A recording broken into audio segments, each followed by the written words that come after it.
संसार में प्रचलित सभी धर्म गीता की दूरस्थ प्रतिध्वनि मात्र हैं। भगवान महावीर, भगवान गौतम बुद्ध, गुरु नानक, कबीर इत्यादि के श्रद्धापूरित तप सिद्धांतों की उच्चतम अभिव्यक्ति गीता है।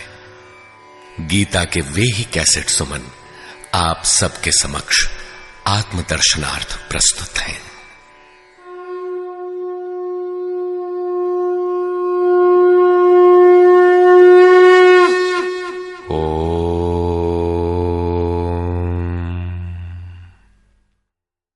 श्री परमात्मने नमः। यथार्थ गीता, श्रीमद् भगवत गीता, अथ सप्तमोऽध्यायः।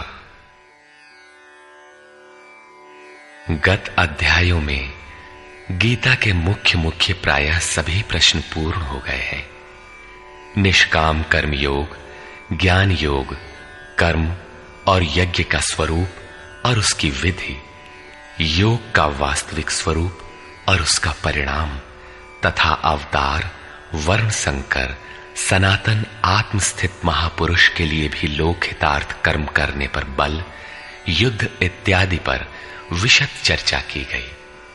अगले अध्यायों में योगेश्वर श्री कृष्ण ने इन्हीं से संदर्भित अनेक पूरक प्रश्नों को लिया है, जिनका समाधान तथा अनुष्ठान आराधना में सहायक सिद्ध होगा।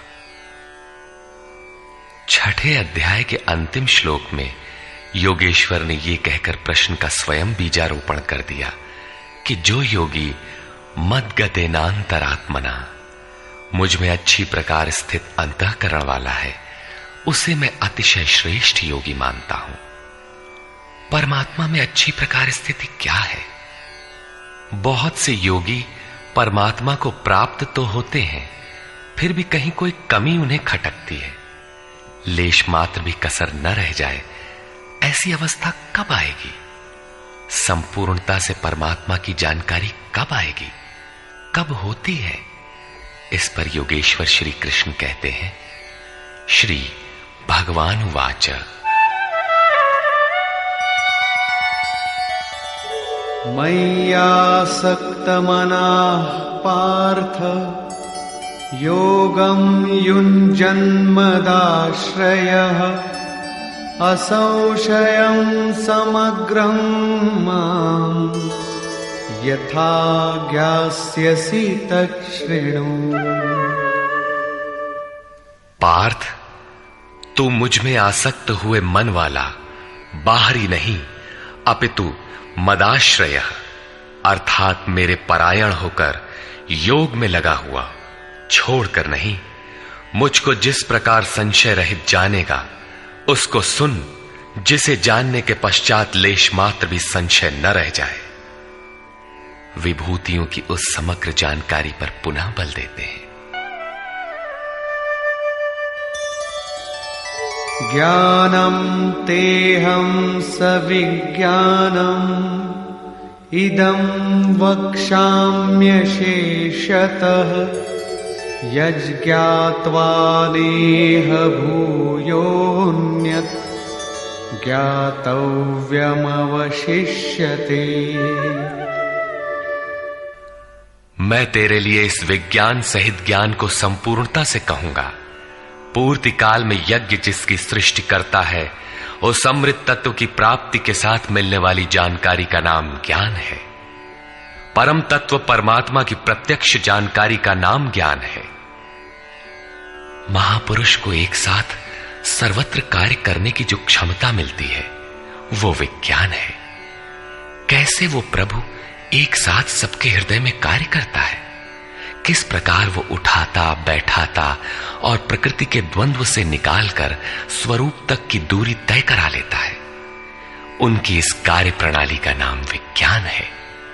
इस विज्ञान सहित ज्ञान को संपूर्णता से कहूंगा, जिसे जानकर, सुनकर नहीं, संसार में और कुछ भी जानने योग्य नहीं रह जाएगा। मानने वालों की संख्या बहुत कम है।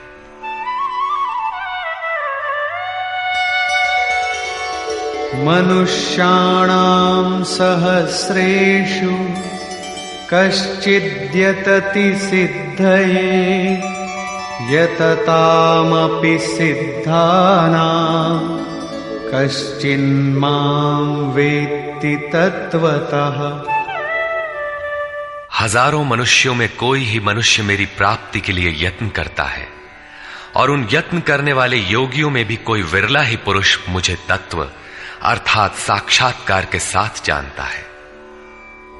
अब समग्र तत्व है कहां? एक स्थान पर पिंड रूप में है अथवा सर्वत्र व्याप्त है? इस पर योगेश्वर श्री कृष्ण कहते हैं, भूमिरापो नलो वायुः खं मनो बुद्धिरेव च अहंकार इतीयं मे भिन्ना प्रकृतिरष्टधा। अर्जुन, भूमि, जल, अग्नि, वायु और आकाश तथा मन, बुद्धि और अहंकार, ऐसे ये 8 प्रकार के भेदों वाली मेरी प्रकृति है। ये अष्टधा मूल प्रकृति है।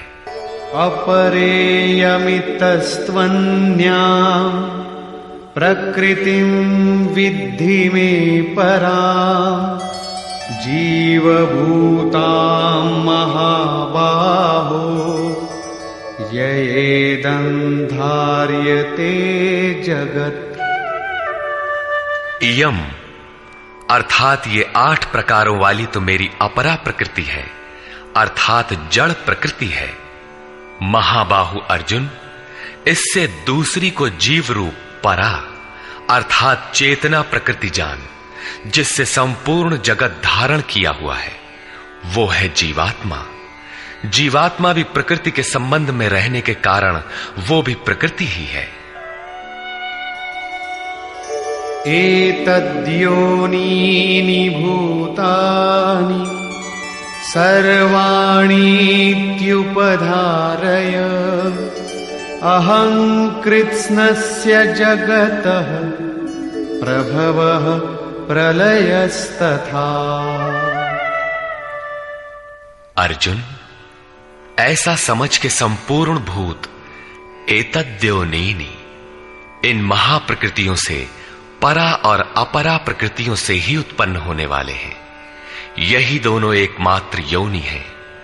मैं संपूर्ण जगत की उत्पत्ति तथा प्रलय रूप हूं, अर्थात मूल कारण हूं। जगत की उत्पत्ति मुझसे है और प्रलय अर्थात विलय भी मुझ में है। जब तक प्रकृति विद्यमान है तब तक मैं ही उसकी उत्पत्ति हूं, और जब कोई महापुरुष प्रकृति का पार पा लेता है तब मैं ही महाप्रलय भी हूं, जो अनुभव में आता है। सृष्टि की उत्पत्ति और प्रलय के प्रश्न को मानव समाज ने कौतूहल से देखा है। विश्व के अनेक शास्त्रों में इसे किसी न किसी तरह समझने का प्रयास चला आ रहा है। कोई कहता है प्रलय में संसार डूब जाता है, तो किसी के अनुसार सूर्य इतना नीचे आ जाता है कि पृथ्वी जल जाती है। कोई इसी को कयामत कहता है कि इसी दिन सबका फैसला सुनाया जाता है, तो कोई नित्य प्रलय नैमित्तिक प्रलय की गणना में व्यस्त है। किंतु योगेश्वर श्री कृष्ण के अनुसार प्रकृति अनादि है, परिवर्तन होते रहे हैं, किंतु ये नष्ट कभी नहीं हुई। भारतीय धर्म ग्रंथों के अनुसार मनु ने प्रलय देखा था। इसके साथ 11 ऋषियों ने मत्स्य की सींग में नाव बांधकर हिमालय के एक उत्तुंग शिखर की शरण ली थी। लीलाकार श्री कृष्ण के उपदेशों एवं जीवन से संबंधित उनके समकालीन शास्त्र भागवत में मृकंड मुनि के पुत्र मार्कंडेय जी द्वारा प्रलय का आंखों देखा हाल प्रस्तुत है। वे हिमालय के उत्तर में पुष्पभद्रा नदी के किनारे रहते थे। भागवत के 12 स्कंद के 8वें और 9वें अध्याय के अनुसार शौनक आदि ऋषियों ने सूत जी से पूछा कि मार्कंडेय जी ने महाप्रलय में वट के पत्ते पर भगवान बाल मुकुंद के दर्शन किए थे, किंतु वे तो हमारे ही वंश के थे और हमसे कुछ ही समय पूर्व हुए थे। उनके जन्म के बाद न तो कोई प्रलय हुआ और न ही सृष्टि ही डूबी, सब कुछ यथावत है। तब उन्होंने कैसा प्रलय देखा? सूत जी ने बताया कि मार्कंडेय जी की प्रार्थना से प्रसन्न होकर नर नारायण ने उन्हें दर्शन दिया। मार्कंडेय जी ने कहा कि मैं आपकी वो माया देखना चाहता हूं जिससे प्रेरित होकर ये आत्मा अनंत योनियों में भ्रमण करता है। भगवान ने स्वीकार किया और एक दिन जब मुनि अपने आश्रम में भगवान के चिंतन में तन्मय हो रहे थे, तब उन्हें दिखाई पड़ा कि चारों ओर से समुद्र उमड़कर उनके ऊपर आ रहा है। उसमें मगर छलांगे लगा रहे थे। उनकी चपेट में ऋषि मार्कंडेय भी आ रहे थे। वे इधर उधर बचने के लिए भाग रहे थे। आकाश, सूर्य, पृथ्वी, चंद्रमा, स्वर्ग, ज्योतिष मंडल सभी उस समुद्र में डूब गए। इतने में मार्कंडेय जी को एक बरगद का पेड़ और उसके पत्ते पर एक शिशु दिखाई दिया। श्वास के साथ मार्कंडेय जी भी उस शिशु के उदर में चले गए और अपना आश्रम, सूर्य मंडल सहित सृष्टि को जीवित पाया और पुनः श्वास के साथ उस शिशु के उदर से वे बाहर आ गए। नेत्र खुलने पर मार्कंडेय ने अपने को उसी आश्रम में अपने ही आसन पर पाया। स्पष्ट है कि करोड़ों वर्ष के भजन के पश्चात उन मुनि ने ईश्वरीय दृश्य को अपने हृदय में देखा, अनुभव में देखा। बाहर सब कुछ ज्यों का त्यों था। अतः प्रलय योगी के हृदय में ईश्वर से मिलने वाली अनुभूति है। भजन की पूर्ति काल में योगी के हृदय में संसार का प्रवाह मिटकर अव्यक्त परमात्मा ही शेष बचता है। यही प्रलय है।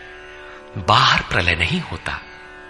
महाप्रलय शरीर रहते ही अद्वैत की अनिर्वचनीय स्थिति है। यह क्रियात्मक है। केवल बुद्धि से निर्णय लेने वाले भ्रम का ही सृजन करते हैं, चाहे हम हों या आप। इसी पर आगे देखें।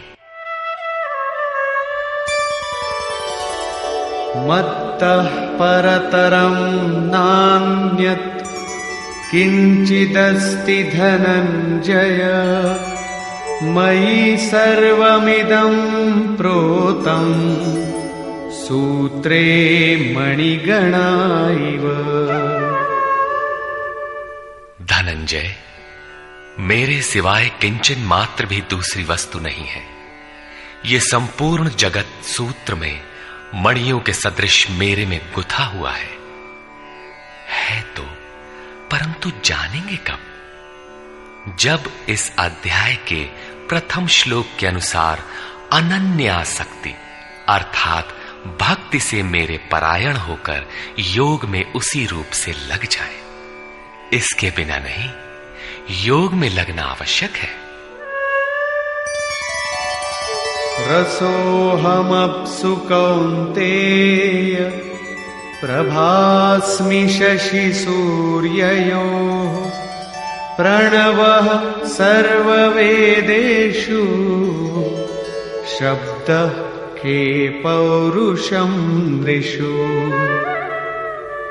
कौन्तेय, जल में मैं रस हूं, चंद्रमा और सूर्य में प्रकाश हूं, संपूर्ण वेदों में मैं ओंकार हूं। ओ धन अहम धनकार, स्वयं का आकार हूं। आकाश में शब्द और पुरुषों में पुरुष तत्व हूं, तथा मैं पुण्यो गंधः पृथिव्यां च तेजश्चास्मि विभावसौ जीवनं सर्वभूतेषु तपश्चास्मि तपस्विषु। पृथ्वी में पवित्र गंध और अग्नि में तेज हूं, संपूर्ण जीवों में उनका जीवन हूं और तपस्वियों में उनका तप हूं। बीजं मां सर्वभूतानां विद्धि पार्थ सनातनम् बुद्धिर्बुद्धिमतामस्मि तेजस्तेजस्विनामहम्। पार्थ, तू संपूर्ण भूतों का सनातन कारण अर्थात बीज मुझे ही जान। मैं बुद्धिमानों की बुद्धि और तेजस्वियों का तेज हूं। इसी क्रम में योगेश्वर श्री कृष्ण कहते हैं, बलं बलवतां चाहं कामरागविवर्जितं धर्माविरुद्धो भूतेषु कामोऽस्मि भरतर्षभ।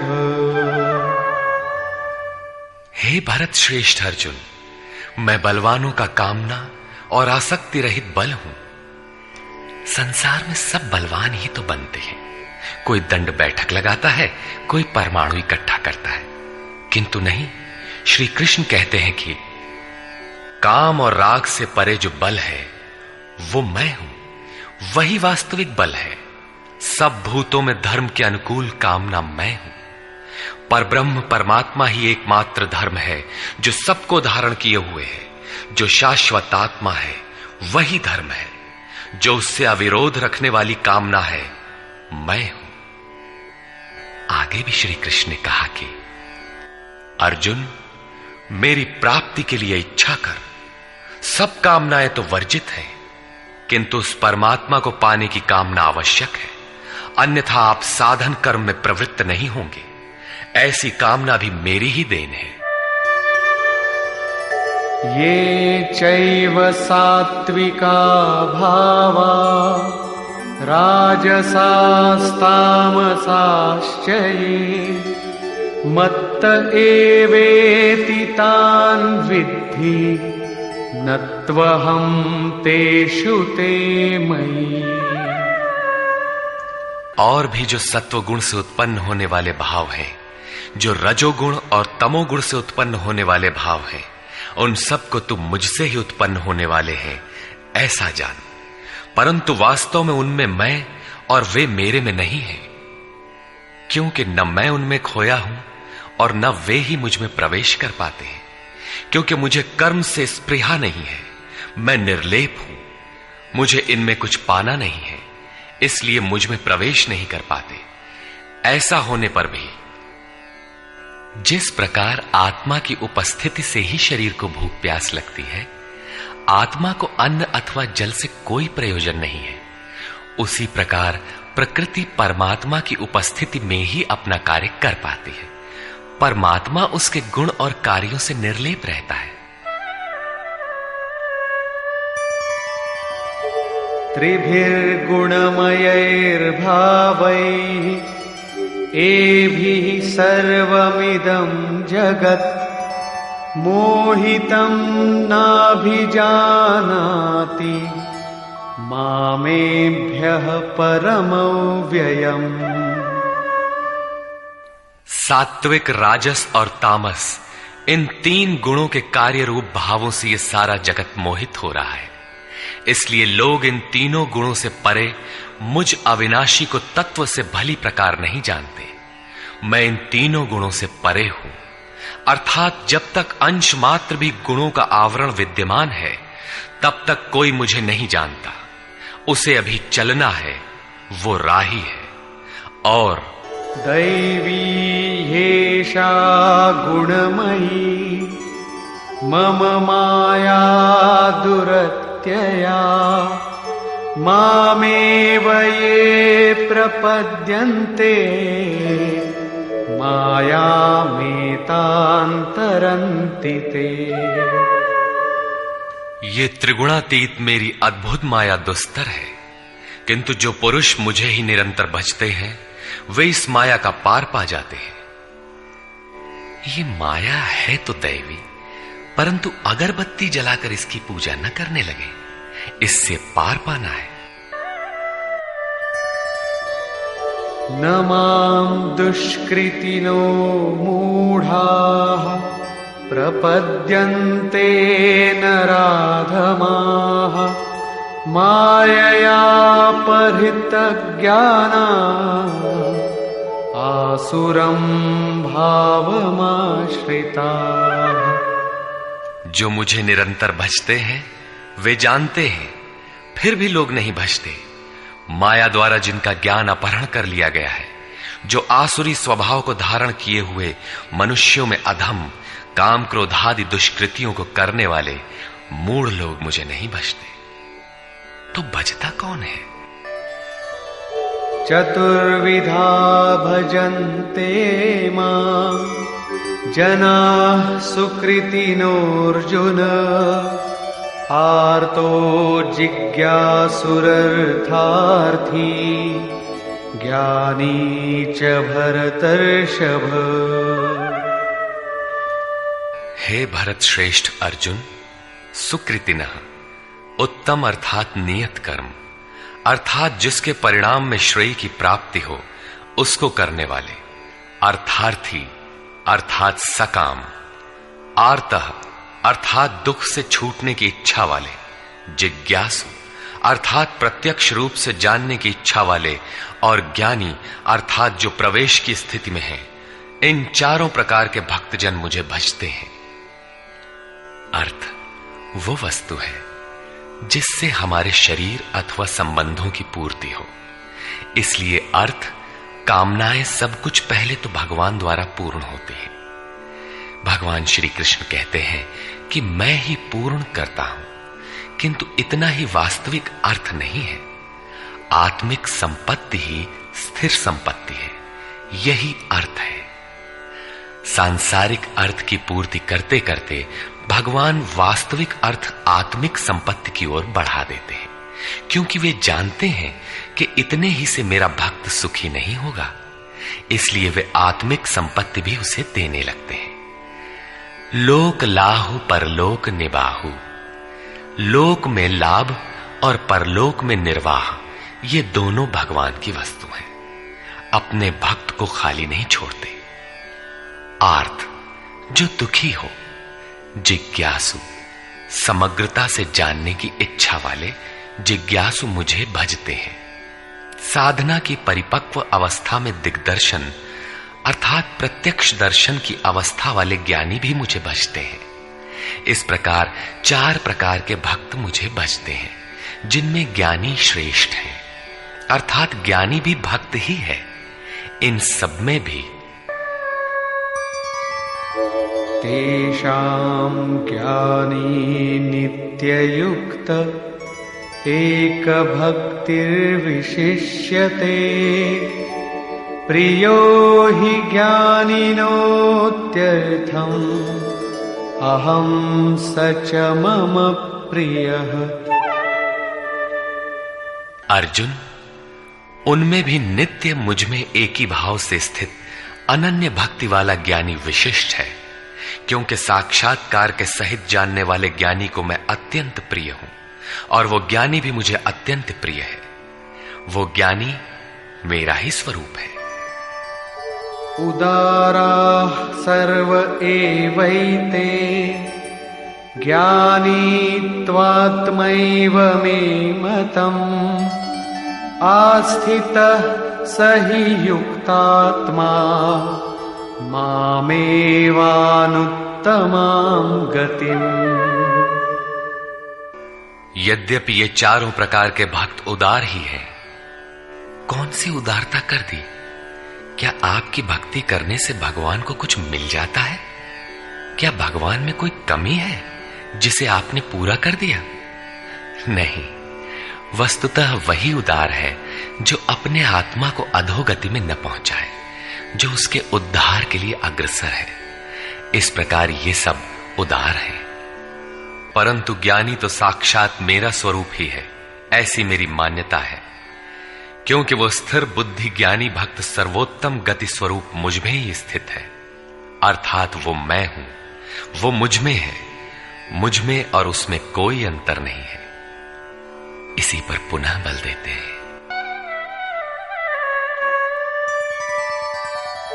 बहूनां जन्मनामन्ते ज्ञानवान् मां प्रपद्यते वासुदेवः सर्वमिति समहात्मा सुदुर्लभः।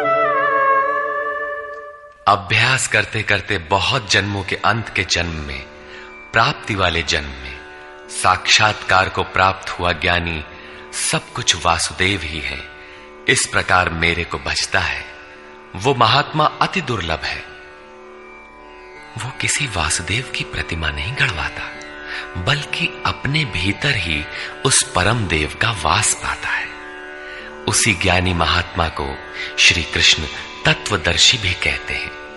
इन्हीं महापुरुषों से बाहर समाज में कल्याण संभव है। इस प्रकार के प्रत्यक्ष तत्वदर्शी महापुरुष श्री कृष्ण के शब्दों में अति दुर्लभ है। जब श्रेय और प्रेय अर्थात मुक्ति और भोग दोनों ही भगवान से मिलते हैं, तब तो सभी को एकमात्र भगवान का भजन करना चाहिए। फिर भी लोग उन्हें नहीं भजते। क्यों? श्री कृष्ण के ही शब्दों में, कामैस्तैस्तैर्हितज्ञानाः प्रपद्यन्तेऽन्यदेवताः तन्तन्नियममास्थाय प्रकृत्या नियताः स्वया। वो तत्वदर्शी महात्मा अथवा परमात्मा ही सब कुछ है। लोग ऐसा समझ नहीं पाते, क्योंकि भोगों की कामनाओं द्वारा लोगों का विवेक अपहरण कर लिया गया है।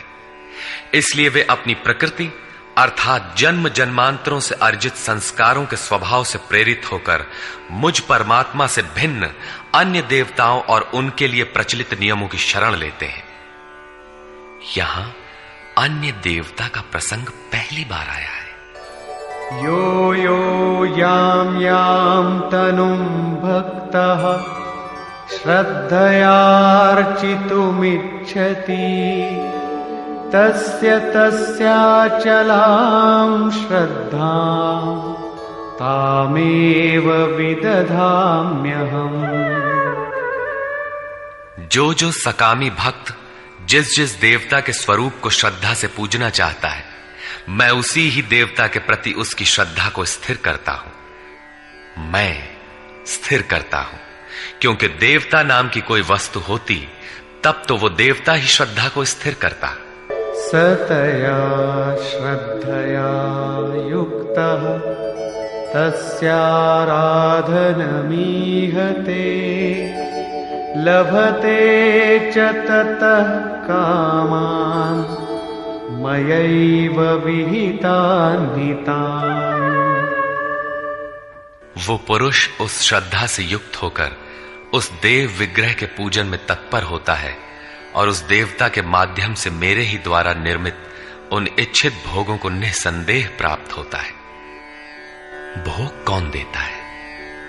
मैं ही देता हूं। उसकी श्रद्धा का परिणाम है भोग, न कि किसी देवता की देन। किंतु वो फल तो पा ही लेता है, फिर इसमें बुराई क्या है? इस पर कहते हैं, अन्तवत्तु फलं तेषां तद्भवत्यल्पमेधसां देवान् देवयजो यान्ति मद्भक्ता यान्ति मामपि। परंतु उन अल्प बुद्धि वालों का वो फल नाशवान है। आज फल है तो भोगते भोगते नष्ट हो जाएगा, इसलिए नाशवान है। देवताओं को पूजने वाले देवताओं को प्राप्त होते हैं, अर्थात देवता भी नाशवान है। देवताओं से लेकर यावन मात्र जगत परिवर्तनशील और मरणधर्मा है।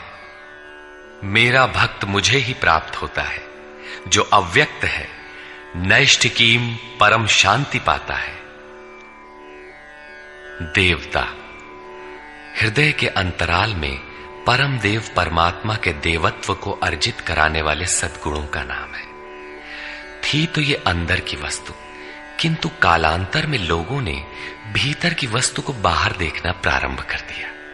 मूर्तियां गढ़ ली, कर्म कांड रच डाले और वास्तविकता से दूर खड़े हो गए।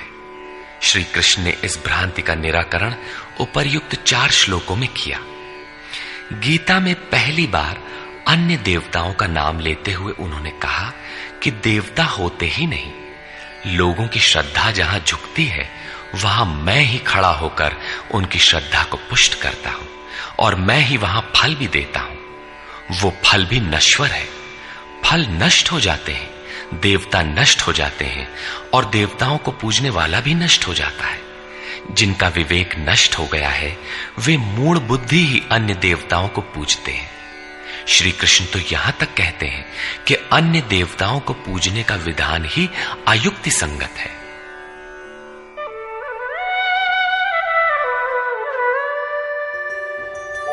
अव्यक्तं व्यक्तिमापन्नं मन्यन्ते माम बुद्धयः परं भावमजानन्तो ममाव्ययमनुत्तमम्। यद्यपि जब देवताओं के नाम पर देवता नाम की कोई वस्तु है ही नहीं, जो फल मिलता है वो भी नाशवान है, फिर भी सब लोग मेरा भजन नहीं करते, क्योंकि बुद्धिहीन पुरुष अर्थात कामनाओं द्वारा जिनका ज्ञान अपहृत हो गया है वे मेरे सर्वोत्तम, अविनाशी और परम प्रभाव को भली प्रकार नहीं जानते। इसलिए वे मुझ अव्यक्त पुरुष को व्यक्ति भाव को प्राप्त हुआ मानते हैं, मनुष्य मानते हैं। अर्थात श्री कृष्ण भी मनुष्य शरीरधारी योगी थे, योगेश्वर थे। जो स्वयं योगी हो और दूसरों को भी योग प्रदान करने की जिनमें क्षमता हो उन्हें योगेश्वर कहते हैं। साधना के सही दौर में पड़कर क्रमशः उत्थान होते होते महापुरुष भी उसी परम भाव में स्थित हो जाते हैं। शरीरधारी होते हुए भी वे उसी अव्यक्त स्वरूप में स्थित हो जाते हैं। फिर भी कामनाओं से विवश मंद बुद्धि के लोग उन्हें साधारण व्यक्ति ही मानते हैं। वे सोचते हैं कि हमारी ही तरह तो ये भी पैदा हुए हैं, भगवान कैसे हो सकते हैं। उन बेचारों का दोष भी क्या है। दृष्टिपात करते हैं तो शरीर ही दिखाई पड़ता है। वे महापुरुष के वास्तविक स्वरूप को देख क्यों नहीं पाते। इस पर योगेश्वर श्री कृष्ण से ही सुने। नाहं प्रकाश सर्वस्य योगमाया समावृतः मूढ़ोऽयं नाभिजानाति लोको मामजमव्ययम्।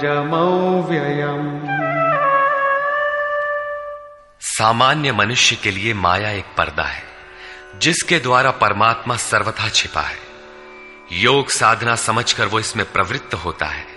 इसके पश्चात योग माया अर्थात योग क्रिया भी एक आवरण ही है। योग का अनुष्ठान करते करते उसकी पराकाष्ठा योगारूढ़ता आ जाने पर वो छिपा हुआ परमात्मा विदित होता है। योगेश्वर कहते हैं कि मैं अपनी योग माया से ढका हुआ हूं। केवल योग की परिपक्व अवस्था वाले ही मुझे यथार्थ देख सकते हैं। मैं सबके लिए प्रत्यक्ष नहीं हूं। इसलिए ये अज्ञानी मनुष्य मुझ जन्म रहित अर्थात जिसे अब जन्म नहीं लेना है, अविनाशी अर्थात जिसका नाश नहीं होना है, अव्यक्त स्वरूप अर्थात जिसे पुनः व्यक्त नहीं होना है को नहीं जानता। अर्जुन भी श्री कृष्ण को अपनी ही तरह मनुष्य मानता था। आगे उन्होंने दृष्टि दिया तो अर्जुन गिड़गिड़ाने लगा, प्रार्थना करने लगा। वस्तुतः अव्यक्त स्थित महापुरुष को पहचानने में हम लोग प्रायः अंधे ही हैं। आगे कहते हैं, वेदाहं समतीतानि वर्तमानानि चार्जुन भविष्याणि च भूतानि मां तु वेद न कश्चन। अर्जुन, मैं अतीत, वर्तमान और भविष्य में होने वाले संपूर्ण प्राणियों को जानता हूं, परंतु मुझे कोई नहीं जानता। क्यों नहीं जान पाता? इच्छा द्वेष समुत्थेन द्वंद्व मोहेन भारत सर्वभूतानि सम्मोहम् सर्गे यान्ति परन्तप। भरतवंशी अर्जुन, इच्छा और द्वेष अर्थात राग द्वेषादि द्वंद्व के मोह से संसार के संपूर्ण प्राणी अत्यंत मोह को प्राप्त हो रहे हैं, इसलिए मुझे नहीं जान पाते।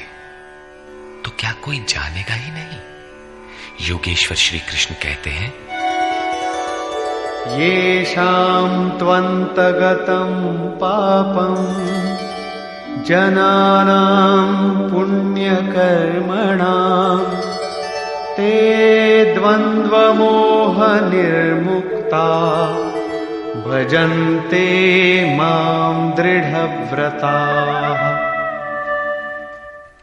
परंतु पुण्य कर्म अर्थात जो संस्कृति का अंत करने वाला है, जिसका नाम कार्यम कर्म, नियत कर्म, यज्ञ की प्रक्रिया कहकर बारंबार समझाया है, उस कर्म को करने वाले जिन भक्तों का पाप नष्ट हो गया है, वे राग द्वेषादि द्वंद्व के मोह से भली प्रकार मुक्त होकर व्रत में दृढ़ रहकर मुझे भजते हैं।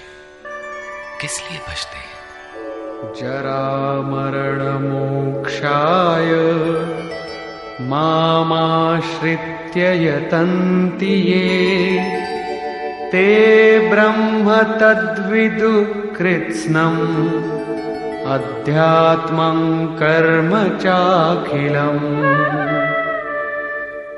जो मेरी शरण होकर जरा और मरण से मुक्ति पाने के लिए प्रयत्न करते हैं, वे पुरुष उस ब्रह्म को, संपूर्ण अध्यात्म को और संपूर्ण कर्म को जानते हैं, और इसी क्रम में साधिभूताधिदैवं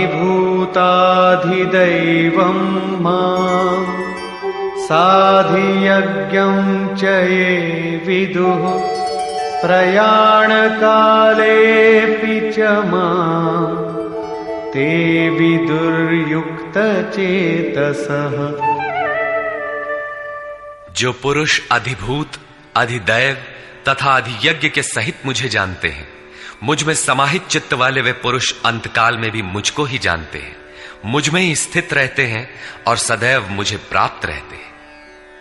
26वें 27वें श्लोक में उन्होंने कहा कि मुझे कोई नहीं जानता, क्योंकि वे मोहग्रस्त हैं, किंतु जो उस मोह से छूटने के लिए प्रयत्नशील हैं, वे संपूर्ण ब्रह्म, संपूर्ण अध्यात्म, संपूर्ण कर्म, संपूर्ण अधिभूत, संपूर्ण अधिदैव और संपूर्ण अधियज्ञ सहित मुझको जानते हैं, अर्थात इन सब का परिणाम मैं अर्थात सद्गुरु हूं। वही मुझे जानता है, ऐसा नहीं कि कोई नहीं जानता। निष्कर्ष, इस 7वें अध्याय में योगेश्वर श्री कृष्ण ने बताया कि अनन्य भाव से मुझ में समर्पित होकर, मेरे आश्रित होकर जो योग में लगता है, वह समग्र रूप से मुझे जानता है। मुझे जानने के लिए हजारों में कोई विरला ही प्रयत्न करता है, और प्रयत्न करने वालों में विरला ही कोई जानता है। वह मुझे पिंड रूप में एक देशीय नहीं वरन सर्वत्र व्याप्त देखता है। 8 भेदों वाली मेरी जड़ प्रकृति है, और इसके अंतराल में जीव रूप मेरी चेतन प्रकृति है। इन्हीं दोनों के संयोग से पूरा जगत खड़ा है। तेज और बल मेरे ही द्वारा है। राग और काम से रहित बल तथा धर्मानुकूल कामना भी मैं ही हूं। जैसा कि सब कामनाएं तो वर्जित है, लेकिन मेरी प्राप्ति के लिए कामना कर, ऐसी इच्छा का अभ्युदय होना मेरा ही प्रसाद है। केवल परमात्मा को पाने की कामना ही धर्मानुकूल कामना है। श्री कृष्ण ने बताया कि मैं तीनों गुणों से अतीत हूं, परम का स्पर्श करके परम भाव में स्थित हूं, किंतु भोगासक्त मूढ़ पुरुष सीधे मुझे न भजकर अन्य देवताओं की उपासना करते हैं, जबकि वहां देवता नाम का कोई है ही नहीं। पत्थर, पानी, पेड़, जिसको भी वे पूजना चाहते हैं, उसी में उनकी श्रद्धा को मैं ही पुष्ट करता हूं। उसकी आड़ में खड़ा होकर मैं ही फल देता हूं, क्योंकि न वहां कोई देवता है, न किसी देवता के पास कोई भोग ही है। लोग मुझे साधारण व्यक्ति समझकर नहीं बचते, क्योंकि मैं योग प्रक्रिया द्वारा ढका हुआ हूं। अनुष्ठान करते करते योग माया का आवरण पार करने वाले ही मुझ शरीरधारी को भी अव्यक्त रूप में जानते हैं, अन्य स्थितियों में नहीं। मेरे भक्त 4 प्रकार के हैं: अर्थार्थी, आर्त, जिज्ञासु और ज्ञानी। चिंतन करते करते अनेक जन्मों के अंतिम जन्म में प्राप्ति वाला ज्ञानी मेरा ही स्वरूप है। अर्थात अनेक जन्मों से चिंतन करके उस भगवत स्वरूप को प्राप्त किया जाता है। राग द्वेष के मोह से आक्रांत मनुष्य मुझे कदापि नहीं जान सकते, किंतु राग द्वेष के मोह से रहित होकर जो नियत कर्म अर्थात जिसे संक्षेप में आराधना कह सकते हैं का चिंतन करते हुए जरा मरण से छूटने के लिए प्रयत्नशील हैं, वे पुरुष संपूर्ण रूप से मुझे जान लेते हैं। वे संपूर्ण ब्रह्म को, संपूर्ण आध्यात्म को, संपूर्ण अधिदैव को, संपूर्ण कर्म को और संपूर्ण यज्ञ के सहित मुझे जानते हैं। वे मुझ में प्रवेश करते हैं और अंतकाल में भी मुझको ही जानते हैं, अर्थात फिर कभी वे विस्मृत नहीं होते। इस अध्याय में परमात्मा की समग्र जानकारी का विवेचन है। अतः ओम तत्सदिति श्रीमद्भगवद गीता सूपनिषत्सु ब्रह्म विद्यायाम योग शास्त्रे श्री कृष्णार्जुन संवादे समग्र बोधः नाम सप्तमोऽध्यायः। इस प्रकार स्वामी अड़गड़ानंद कृत श्रीमद् भगवद गीता के भाष्य यथार्थ गीता का 7वां अध्याय पूर्ण होता है।